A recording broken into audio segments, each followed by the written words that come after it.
sports are great and the Olympics is great, but really what I'm going to remember is not that I went to the Olympics, but really the life lessons that I learned through running track. U.S. Olympic triple jumper and University of Minnesota alumna Shani Marks has a lot of great experiences to share after returning from the Beijing Games.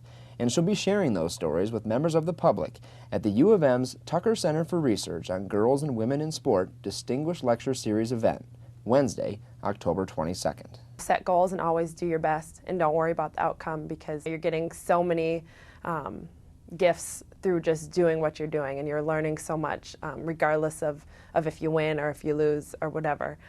So I would say just work as hard as you can and do your best, and the rest will be taken care of.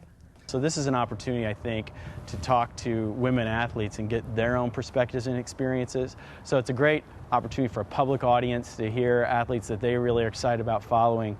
But for a scholar like myself, it's a great opportunity to see how the ideas that I've been thinking about really are understood and experienced by the folks who are living them out. Doug Hartmann is a sociologist at the U of M who studied women's role in sports.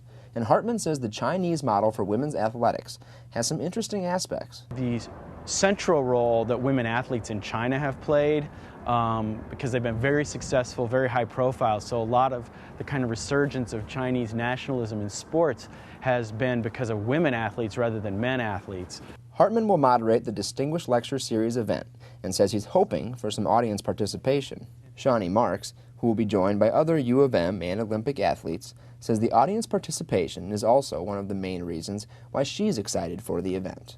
The young girls and young women, that's a group that I really love to work with as far as that's concerned, and not just to coach them athletically, but also to be a friend to them and a mentor. So I'm really looking forward to it.